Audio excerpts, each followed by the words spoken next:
BBC, do you want to kick us off? Hey, John, how's it going? Good, thank you. You? Yeah, good.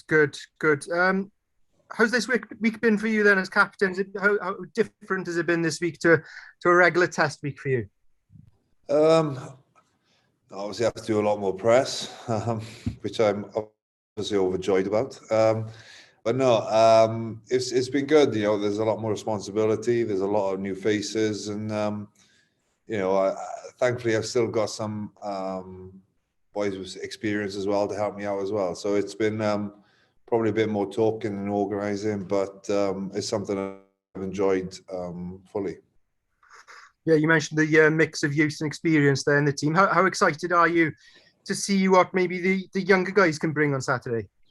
Yeah, look, it's great. It's an opportunity for these young boys. They've played well for their regions, and now it's an opportunity to showcase, why they've been selected and why they're good enough to play Test match rugby. And for us as a group, it's keeping on building and on the foundations that we laid in the autumn, winning the Six Nations and moving forward with this summer series. Lee Halfpenny, 100 Test caps. You know him very well, obviously. What's his secret to his longevity and his kind of stay at the top for such a long time? I think Lee is probably one of the most professional players I've ever come across. His diligence in everything he does. He's obviously one of the last on the training fields, and he works extremely hard in his game, and he looks after himself off the field as well. And he's just a great professional, and I've played with him for a number of years now, and I'm over the moon for him to to achieve something like that, which is fantastic. 100 caps is something that should be very celebrated highly. Yeah, absolutely. Rob Howley back at the Principality Stadium tomorrow. Be good to catch up with him, I'm sure. Nice to see him back in the game, John. Yeah, look, I think it's great to see him back coaching. Obviously, a strong Welsh contingent with the Canadian setup, and yeah, for him personally, I'm sure he's enjoying being back on the field and coaching. And wish him well, not too well on Saturday, but. It'll be good to see him. What do you expect from Canada then tomorrow? Oh, look, I think there's always a physicality with them. They'll be looking to compete in the breakdown, and they'll try and push us as hard as they can really. But for us, it's focusing on how well we trained in the last couple of weeks and making sure that. We execute all our systems with and without the ball. Diolch, John. Best of luck. Thank you. John, it's Alex here. You okay? Yeah, good. Thank you. As you've alluded to, you've played with Lee since 20s. You're the same age, and your careers have kind of gone along the same path together. I mean, just give us an insight into what he's like. He's obviously quite a quiet guy when he speaks to us. What's he been like over the years as a friend and as a colleague? Yeah, no, he's been a great mate, and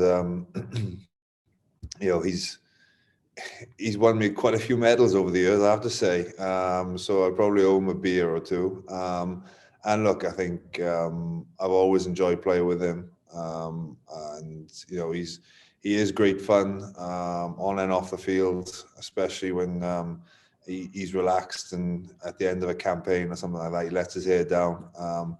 But I think the way he prepares and gets ready for games, I think it's great for the young boys in this squad just to see how much it takes really to, if you want to be at the top of the game for a long time, the amount of work you have to put in.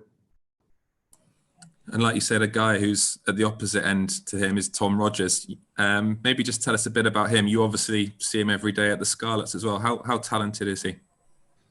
He's a huge talent, and I think one of the things I've been impressed with is that his first year in senior rugby, and he's been in and around Lee and Liam at the club and just picking their brains throughout the year. And I think you've seen his game grow, and his work ethic is great. And I think he gets it. He gets what's needed of him to be at the highest level. And fortunate for him, he's got two great mentors in the shape of Lee and Liam. So he's taken advantage of that, and that's what you need to do, really. Great, thanks for your time. Good luck tomorrow.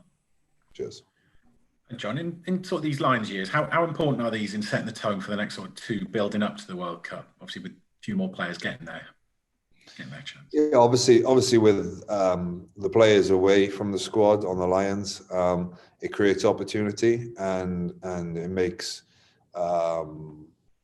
boys step up as well, and get responsibility as well, and understanding what's needed of them moving forward in their careers. And I think it's a great opportunity tomorrow. It's exciting. We've got fans in the stadium, and we could potentially have 4 or 5 new caps. So that's great for us as moving forward, developing a squad and bringing in more competition. Because I think one thing over the years is probably we haven't had is the strength and depth, and with these opportunities now, it is creating competition, which then inevitably drives standards in training, creates stronger teams and better standards, which is what's going to bring on Welsh rugby. On your outside, Jonah Holmes, he's had to be very patient. What have you made of him sort of in this camp and sort of the way he finished his year with the Dragons, I guess? Yeah, look, he's played extremely well. I think he scored quite a few tries towards the end of the season, and he's got an opportunity. He has been very patient, and I think the way he's trained over the last couple of weeks, he's hungry to get his hands on the ball, and we want to see him making breaks and causing problems for Canada. I think it's a great chance for him tomorrow to go out there and put a marker down. All good. Go well. Cheers, mate. Thank you. Hi John, just cwbl yn Gymraeg. Siwr mae'r wythnos